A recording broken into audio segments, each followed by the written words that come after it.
السلام علیکم ورحمۃ اللہ وبرکاتہ۔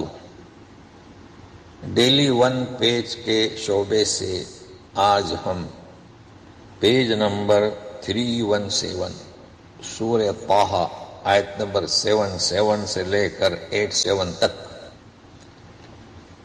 مطالعہ کرنے کے لیے حاضر خدمت ہو رہے ہیں۔ اعوذ باللہ من الشیطان الرجیم۔ وَلَقَدْ أَوْحَيْنَا إِلَى مُوسَىٰ أَنْ أَسْرِ بِعِبَادِي فَاضْرِبْ لَهُمْ طَرِيقًا فِي الْبَحْرِ يَبَسًا لَا تَخَافُ دَرَكًا وَلَا تَخْشَىٰ۔ اور ہم نے وحی کی موسیٰ کی طرف کہ اسری راتوں رات نکال لے جاؤ میرے بندوں کو۔ اب جب میرے بندوں کو آپ لے جائیں گے تو سامنے سمندر تھا۔ فَضْرِبْ لَهُمْ یعنی عصا مار کر ان کے لیے سمندر میں فی البحر، دیکھیے اب بحر کا ذکر ہو رہا ہے، سمندر میں خشک۔ کیا مطلب کہ جب عصا مارتی پانی نے راستہ دیا تو راستہ دینے کے لیے دونوں طرف دیوار کی طرح پانی جم گیا، کھڑا ہوا، اور کیچڑ سے نہیں گزرے بلکہ اللہ تعالیٰ نے اپنی قدرت سے وہ خشک راستہ، تو حکم ہو رہا ہے کہ آپ خشک راستہ بنائیں۔ اچھا، اب ساتھ میں رہیے، لا تخافوا درکن، خوف نہ کریں ادراک کا، درک ادراک سے یعنی کس کا؟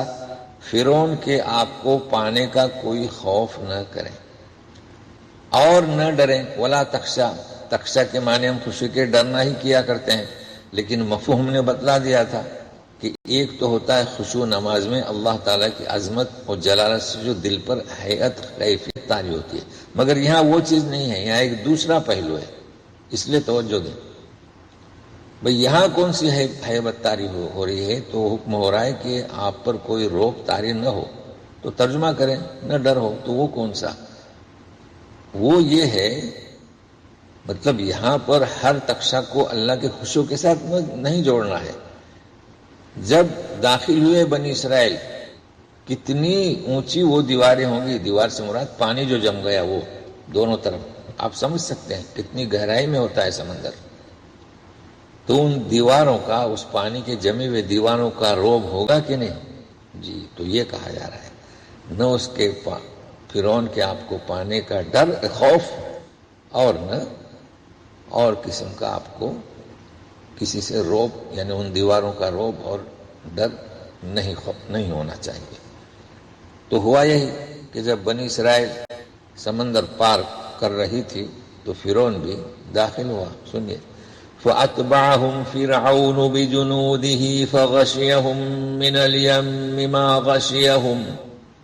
دیکھیے یم آ رہا ہے، الحمدللہ آج آپ کو دونوں ایک ساتھ، بحر اور یم۔ فرعون نے پیچھا کیا اپنے لشکر کے ساتھ، داخل ہوا اندر، تو ڈھانک لیا انہیں، فغشیہ الیم نے انہیں، دریا نے انہیں۔ تو اوپر بھی ہم نے ترجمہ کیا کہ دریا میں عصا لاٹھی مارو، اور یہاں پر بھی ترجمہ کر رہے ہیں کہ فرعون اس کے لشکر کو یم نے ڈھانپ دیا یا ڈھانپ دیا جیسا کہ ڈھانپنا تھا۔ تو پہلے آپ نے محسوس کیا کہ جہاں بنی اسرائیل کو امن و امان سے نکالا گیا تو بحر کا ذکر ہے، اور جہاں فرعون اس کے لشکروں کو ڈبا دیا گیا تو یم کا ذکر ہے۔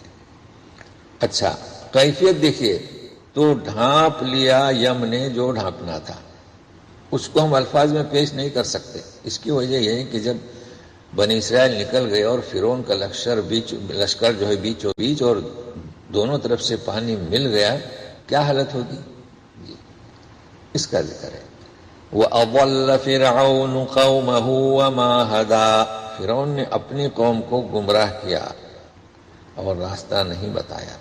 اب جب بنی اسرائیل نکلے ہیں فرعونیوں کے چنگل سے تو ضرورت کس بات کی؟ وہ تو جنگل بیاباں صحرا تھا نا، ضرورت کس کی؟ کھانے کی، اور ضرورت کس کی؟ کتاب۔ بھائی اب تو غلامی سے آزاد ہوئے نا، جی، تو دو چیزوں کا ذکر ہے، یا بنی اسرائیل قد انجیناکم من عدوکم وواعدناکم جانب الطور الایمن ونزلنا علیکم المن والسلوى.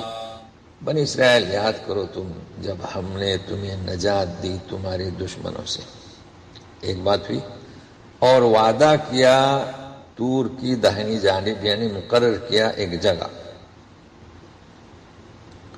اور نازل کیا تم پر من اور سلوہ. تو تین چیزیں ہوئی. ایک تو اب انعامات کا ذکر کیا، نجات دی اس کا. اب کھانے سے مقدم اس وعدے کو رکھا، چونکہ وہاں کتاب دینے کا وعدہ ہوا تھا تو کتاب الہی کو مقدم. اچھا، کھانا من، جیسے کہ آپ جانتے ہیں من جو ہے چھوٹے سے دانے ہوتے تھے، اب وہ آسمان سے نازل ہوتے تھے. اب اس کی شکل کیا تھی؟ جیسے کہ بھائی شبنم نازل اترتی ہے تو یہ درختوں پر پتیوں پر آ کر رکتے تھے. جو بھی صورت ہو، یہ تو ایسا محققین کا کہنا ہے. بہرحال میٹھے دانے تھے. اور اس کے بعد سلوہ، یعنی وہ ہمارے یہاں اس کو بٹیر کہتے ہیں. اس قسم کے پرندے جو ترجوت کثرت سے ان کے پاس آتے تھے اور وہ حسب ضرورت انہیں پکڑ کر انہیں اپنے استعمال میں لاتے تھے. یہ تو من و سلوہ کی بات ہوئی. اب رہا سوال کتاب کا، تو اگلی آیت پر اس کی وضاحت ہوتی ہے. تو حکم ہو رہا ہے کلوا من طیبات ما رزقناکم ولا تطغوا فیہ فیحل علیکم غضبی ومن یحلل علیہ غضبی فقد ہوا. کھاؤ پاکیزہ رزقوں میں سے ہمارے جو ہم نے تمہیں دیا ہے. ولا تطغوا فیہ، اصل میں تطغوا کہتے ہیں طغیانی، کفران نعمت مت کرو، حد سے تجاوز مت کرو، جو بھی ترجمہ کیے ہیں. لیکن اصل یہ ہے کہ جب یہ نعمت عطا کی تمہیں تو ابھی کفران نعمت مت کرو. ایسا کرنے کی صورت میں تم پر میرا غضب نازل ہو، ایسا مت کرو. اور جو کوئی اس پر میرا غضب نازل ہوا تو وہ فقد ہوا. تو وہ کیا ہوا؟ ہوا سے مراد نیست و نابود ہوا. تو اس میں یہ بھی بتایا مفسرین نے کہ جو پرندے جو تم استعمال کر رہے ہیں بٹیر، وہ حد سے زیادہ مت پکڑو، کیونکہ جب آ ہی رہے ہیں تو بہرحال اس کا مفہوم آپ سمجھ گئے کہ تطغوا کے معنی حد راس مت کرو. وَإِنِّي لَغَفَّارٌ لِمَن تَابَ وَآمَنَ وَعَمِلَ صَالِحًا ثُمَّ اهْتَدَىٰ، اور میں تو بخش دینے والا ہوں جو کوئی توبہ کرتا ہے، ایمان لاتا ہے، عمل صالح کرتا ہے، پھر اہتدا، راہ ہدایت پر جم کر رہتا ہے، حاصل کرتا ہے. تو لغزش ہونے کے بعد اسے چاہیے کہ توبہ، استغفار، ایمان، اعمال صالحہ اور ہدایت، تو میں اس کی بخشش کرنے والا ہوں. اب سوال آتا ہے اس کتاب کا، وَمَا أَعْجَلَكَ عَنْ قَوْمِكَ يَا مُوسَىٰ. موسیٰ علیہ السلام سے کہا جا رہا ہے کہ تم نے آپ کو کس نے عجلت میں، یعنی کیوں عجلت کی اپنی قوم سے؟ تو یہ کیا مسئلہ؟ تو جواب دیتے ہیں تو پھر سمجھ میں آئے گی بات. یعنی پوچھا جا رہا ہے کہ آپ نے عجلت کیوں کی، آپ جلدی کیوں پہنچے. قال هم أولئك على أثري وعجلت إليك رب لترضى. بولے کہ وہ تو میرے پیچھے ہیں اور میں جلدی اس لیے آیا تاکہ تو راضی ہو جائے. تو معلوم ہوا قوم سے آپ جلدی کیوں آئے. تو یہ جو وعدہ ہوا تھا نا، ہم نے کہا کتاب، تو وہ طور پر انہیں بلایا گیا تھا، جس کا ذکر آراف میں 142 آیت میں ہے. وَوَعَدْنَا مُوسَىٰ 30 لَيْلَةً، 30 دن کا وعدہ تھا، وہ 30 راتوں کا. أَتْمَمْنَاهَا بِعَشْرٍ، پھر ہم نے اسے پورا کیا مزید 10 تو 40 ہو گئے. فَتَمَّ مِيقَاتُ رَبِّهِ 40 لَيْلَةً. یہ ہے اس کی کتاب کا ذکر. تو ہم نے موسیٰ علیہ السلام سے 30 راتوں کا وعدہ کیا اور 10 رات مزید ان 30 راتوں کو پورا کیا. تو 30 اور 10 40. یہ ایسا کیا تھا کہ ان آئے پہنچے تو اجلت کی، سوال ہوا کہ بھائی کس بات نے اجلت کرائے آپ کو؟ تو بولے وہ تو میرے پیچھے ہیں اور میں اس لیے آیا کہ تو راضی ہو۔ تو انبیاء دیکھو آپ کی بات کوئی غلط نہیں تھی، اشتیاق، لیکن نہیں، نبیوں سے اشتیاق، اللہ کے رضا کے اشتیاق میں بھی اجلت کرنا، اس لیے اس پر گرفت ہوئی اور 10 مزید کا اضافہ ہوا، جیسے کہ آیات سے واضح ہے۔ اب اطلاع دی جا رہی ہے، چونکہ موسیٰ علیہ السلام جب گئے تھے اس جگہ پر، تو اپنی قوم کو بھی ہدایت کر کے گئے تھے اور ان پر ہارون علیہ السلام کو نائب مقرر کر کے گئے تھے۔ قال فإنا قد فتنا قومك من بعدك وأضلهم السامری۔ دیکھیں سامری پڑھیں گے تو 2 یاد آنی ہوگی، سامری، تھوڑا زبان کو شدت کے ساتھ ادا کرانے کرنے کی کوشش کریں۔ قال فإنا قد فتنا قومك من بعدك وأضلهم السامری۔ تو اللہ تعالیٰ خبر دے رہے ہیں کہ ہم نے تمہاری قوم کو فتنے میں ڈال دیا تمہاری بات، اور انہیں گمراہ کیا سامری نے۔ اب اپنی طرف منسوب کر رہے ہیں، اور یہ طریقہ آپ جانتے ہیں، کیونکہ اگر اللہ نہ چاہتا تو وہ گمراہ نہیں ہوتے، مگر اللہ کا یہ طریقہ نہیں ہے، چونکہ انہوں نے نافرمانی کی، حدیں کراس کر گئے۔ اب جب یہ خبر دی گئی اور نام بھی بتایا گیا کہ اصل محرک کون، سامری۔ فرجع موسیٰ إلى قومه غضبان أسفا قال يا قوم ألم يعدكم ربكم وعدا حسنا أفطال عليكم العهد أم أردتم أن يحل عليكم غضب من ربكم فأخلفتم موعدي۔ موسیٰ علیہ السلام اپنی قوم کے پاس لوٹے، غضبان، فعلان، غصہ بھرا اور رنج لیے، بولے کہ میری قوم، کیا تمہارے رب نے تم سے اچھا وعدہ نہیں کیا تھا؟ مطلب ہے کہ خوشحالی ہوگی، تم امامت کرو گے اور منصب رسالت پر اس قوم کو چنا گیا اسے نافذ کرنے کے لیے، یہ ہے وعدہ حسنہ۔ یا تم پر میرا عہد یعنی میری مدت لمبی ہو گئی، کیا میں اتنا دور بڑی مدت ہو گئی، یا کہ تم نے یہ چاہا کہ تم پر کیا ہے اللہ کا عذاب جو ہے نازل ہو، یعنی تمہارے رب کا، تو تم نے میری وعدہ خلافی کی، فاخلفتم موعدی۔ یہ ہے وہ ہارون علیہ السلام کو ان کا سرپرست بنایا تھا اور انہیں نصیحتیں بھی کر کے گئے تھے کہ میرے آنے تک صبر و تحمل سے کام لینا۔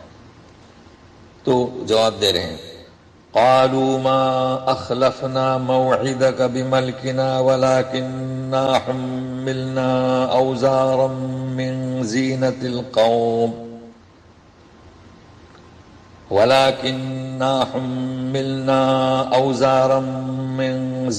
القوم فقذفناها فكذلك ألقى السامري۔